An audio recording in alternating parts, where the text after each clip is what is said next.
Yo, what's up? Welcome back to another episode of the SWUS. It's Friday night and we got two bowl games.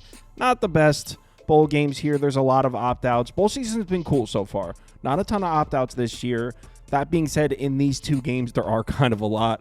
We'll talk about it. Coming into this one with some momentum. Went 4-0 in the quarterfinal playoff games. Went 4-0. Also just hit the Ole Miss over. That game's actually still on, but I hit the over. So coming into this one with some momentum. Hopefully that continues. Two games on Friday night. Let's do it. Welcome to the SWUS. Hey, SWUS. The SWUS.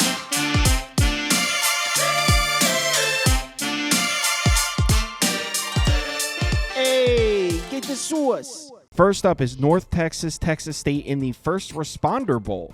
Texas State is laying 13.5 points here. Total sitting at 61.5 or 62, depending on your sports book. Take a look at the pie charts, and according to the data, action seems to be coming in on the North Texas side. Over 60% of the tickets, over 65% of the money. As I always say, take this data with a grain of salt. So let's get into this matchup, and we'll start with the North Texas offense against Texas State's defense. Now, on paper, this should be a pretty even matchup. North Texas offensively is 6th in yards per play, 77th in success rate. They're 59th in OFEI. The Texas State defense is 30th, 22nd, and 66th. So like I said, based on the full season numbers, this should be an even matchup on this side of the ball. Now, here's where it gets confusing. Both sides are missing serious pieces here. Chandler Morris, the quarterback, he's not going to play in this game. They're also missing their leading receiver. Their tight end is out. Two pieces from the offensive line also missing. Although that center, Mercer, he's not the original starter. He was the starter for most of the year because the original center got hurt. I'm reading that the original center is actually back from injury.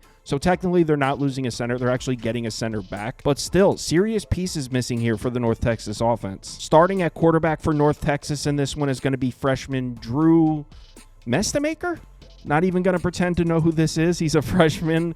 Good news. He's got a career passer rating of 195. Career. Lifetime 195 passer rating. Here's the bad news. He has 5 career dropbacks, 5 career pass attempts.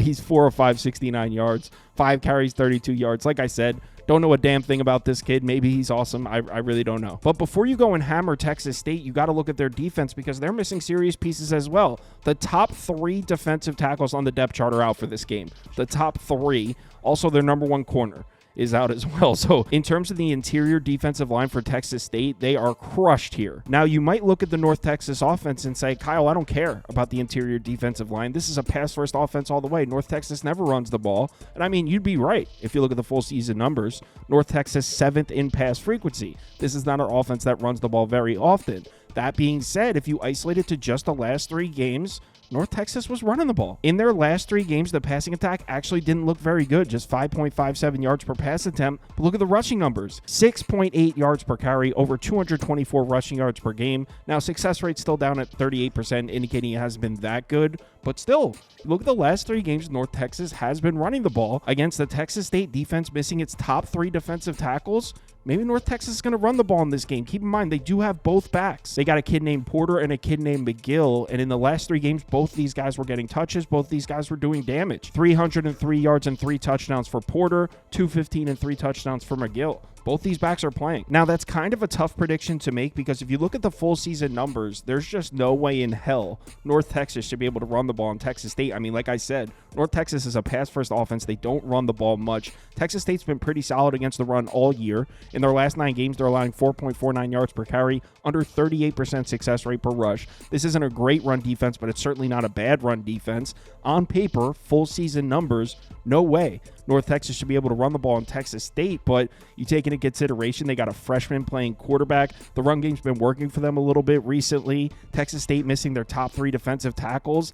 I don't know. I don't think it's crazy that North Texas is able to run the ball in Texas State a little bit. But before you go and take North Texas plus 13.5, you have to look at the matchup on the other side because this is what we call a mismatch. Texas State offensively, I mean, probably the best offense in the Sun Belt. Them or Louisiana. Texas State 13th in yards per play, 18th in success rate. The North Texas defense 109th in yards per play, 94th in success rate. This is a flat-out mismatch. Here's the problem for Texas State's offense. They are missing all kinds of pieces here. Their leading rusher, RB1, he's out. They're missing a right tackle, probably missing a left guard. I think he's an NFL kid, and also probably missing their tight end as well. So 4 starters are going to be missing from the Texas State offense. That's definitely concerning. But the good news for Texas State on this side of the ball is it looks like McLeod's going to play. Obviously, he's the most important piece. This is the star quarterback, transferred in from James Madison. He's been pretty good all year.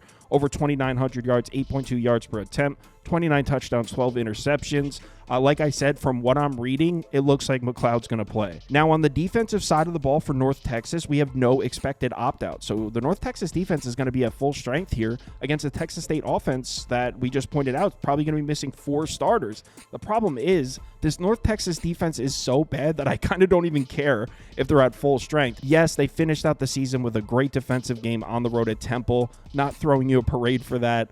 They went on the road, held Temple to 17 points, 4.7 yards per play. Excellent. In the 5 games before that, they were allowing about 40 points per game, over 6.8 yards per play, over 51% success rate. So if Jordan McLeod is playing, which, like I said, from what I'm reading, he is going to play, I kind of don't care if they're missing 4 starters from the offense. Jordan McLeod might be talented to hang 40 on this defense by himself. Like I said, this defense has really struggled. So when it comes to betting this game, I would have to lean towards Texas State minus the 13.5. I'm a little nervous about a couple things. Like I said before, I think there's a chance North Texas can run the ball a little on Texas State. I'm not trying to see North Texas hand the ball off, get 2 or 3 first downs, punt and pin them deep. You got Jordan McLeod, who is turnover prone at times, missing his running back, missing a couple pieces on the offensive line. If he doesn't have run support, I'm a little worried about turnovers. So I don't think it's enough for me to pull the trigger on it and actually bet it, but I do want to take Texas State minus 13.5. It's probably going to be a pass for me, though. Next game, Minnesota, Virginia Tech in Duke's Mayo Bowl. This is always a fun one. Va Tech catching, it looks like mostly 9 across the board now. There are still a couple 8.5s out there. Total sitting at 42.5. Let's take a look at the pie charts, and according to the data, action's coming in slightly leaning towards the Minnesota side. About 55% of the tickets, about 65% of the money. As I always say, take this data with a grain of salt. So let's get into this matchup, and this should be a really cool one. Unfortunately, we're missing pretty significant pieces on the Virginia Tech side. We'll talk about it. But in terms of the Minnesota offense against the Va Tech defense, Virginia Tech should have the advantage here. On the full season numbers, Va Tech's defense is 30th in yards per play allowed, 42nd in success rate, 14th in DFEI. Against Minnesota's offense, that's 93rd in yards per play, 39th in success rate. Here's the problem for Virginia Tech on the defensive side of the ball. Who the is playing? Who is playing for Virginia Tech in this game? They're missing both corners, 2 of their top 3 safeties. So Jenkins is the 3rd safety, he also plays some nickel. So 4 of their top 5 D-backs are out in this game. Powell Ryland, that's their NFL edge rusher, best player on the team, probably going to be a first-round pick. He's gone. Both D tackles also gone. So this Virginia Tech defense, elite unit, great season defensively for Virginia Tech, loaded with NFL talent. They're all gone. Meanwhile, on the Minnesota side, I mean, they're missing a couple pieces on the offensive line. That's it. Not that that's not significant, but in comparison to Virginia Tech, who's missing every significant player on their defense, what's left? 2 or 3 starters? I mean, Virginia Tech's defense is completely gutted. Makes it almost impossible to make a prediction in this game. I mean, what are we supposed to do with numbers like this? The left side of the graphic, Minnesota's offense, they're 31st in passing frequency. This is a Minnesota offense that wants to throw the ball with Brosmer. That's what they've been doing for most of this year.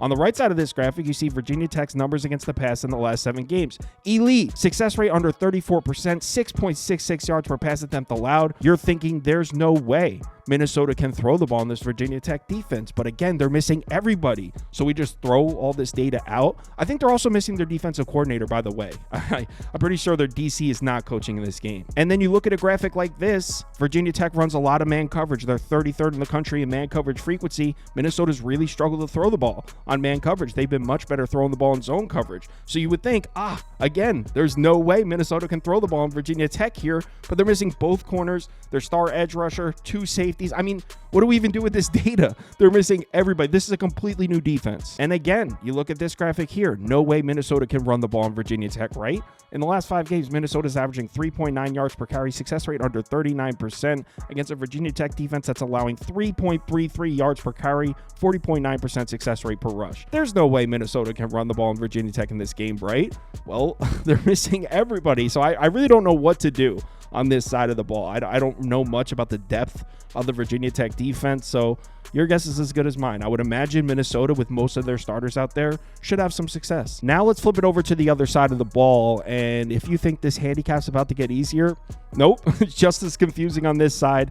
So the Minnesota defense has been pretty solid this year, 13th in yards per play, 32nd in success rate, 11th in DFEI. Virginia Tech's offense, I mean, it had its ups and downs. There were times where they looked like a pretty good rushing attack. Kyron Drones kind of a disappointing season, an injury-plagued season. Virginia Tech's offense on the year, 55th in yards per play, 87th in success rate, 57th in OFEI. Now for the fun part, the inactives on the Virginia Tech offense. Brace yourself. Left tackle out, center out, right guard out, top 2 receivers in terms of targets out, and their star running back, Tootin. He's not playing in this game either. Oh, yeah, and also, Drones isn't playing. He's dealing with an injury. I don't think he actually opted out. I think he's hurt. But their star quarterback also not playing in this game. Everything I've been saying recently, I've been giving a lot of props to bowl season. There's not a lot of opt-outs this year. I just want to say that doesn't apply to Virginia Tech. You're killing it, Virginia Tech. Everyone's been awesome with bowl season this year. Virginia Tech's killing it. Everyone opted out on Virginia Tech. That being said, there is one bright spot on this Virginia Tech offense, and his name is Pop Watson. Now, this is a freshman. He's going to be starting at quarterback. Last game of the year in a rivalry game against Virginia, this freshman, Pop Watson, made his first career start, and he was awesome. 254 yards, 14 of 21. He was airing it out. He connected on a few deep balls, 184 passer rating, 48 rushing yards and a rushing touchdown. He was making plays. He was escaping the pocket. I mean, this season as a whole was a disappointment for Virginia Tech, but if you're looking for something to be excited about, this kid looks cool, man. He was making some plays. He is starting this game. So there's a bright spot for Virginia Tech. This freshman, Pop Watson, looks like a player. Look at the offensive production from Virginia Tech in that Week 14 game against Virginia. 37 points, over 7.7 yards per play, over 54% success rate, compared to the previous 2 games where Drones and Colin Schlee started, 4.4 yards per play. That Week 14 game against Virginia with Pop Watson at quarterback, it was one of their best offensive games of the entire season. Now, here's the question. He did that to Virginia's defense, who was struggling the second half of the year with all of his pieces. Does that translate into making plays and scoring points against Minnesota's defense, now missing the running back, the top 2 receivers, 3 pieces on the offensive line? Keep in mind, he's missing all the pieces he was just playing with in Week 14 against Virginia. They're all gone, and Minnesota's defense is pretty goddamn good. In the last 5 games, allowing less than 20 points per game, 5.1 yards per play, success rate under 38%. We do have to mention that Minnesota will be missing both edge rushers in this game, though, so maybe Pop Watson can get some time in the pocket. I mean, they're missing 3 starters on the offensive line, though, so who knows, really? But he was airing it out in that Virginia game. He was throwing the ball deep, so maybe Minnesota missing both edge rushers. Pop Watson airs it out. I don't know. Honestly, if you're asking me what my favorite bet is in this game, I would probably just say close your eyes, take the over, hope for the best. Overs have been cashing pretty consistently during bowl season, so probably just play an over. I really don't know, to be honest. There's just way too many moving pieces in this game. My apologies for the uncertainty in this video. Really struggling to find angles. These games are tough. Probably just throw a few dollars on the over in this one and a few dollars on Texas State minus 13.5. Probably just doing a little gambling, if I'm being honest. I don't know if I have any sort of edge in either of these games, so that's probably what I'll do. We'll talk about it on the live show, though. 4 p.m. Eastern time, we'll go through the NBA, some college basketball. We'll go through these 2 games. I'll bring on some guests. If you're able to make it, would love to see you in the comments. Hit me up in the Discord if you need me. Please bet responsibly.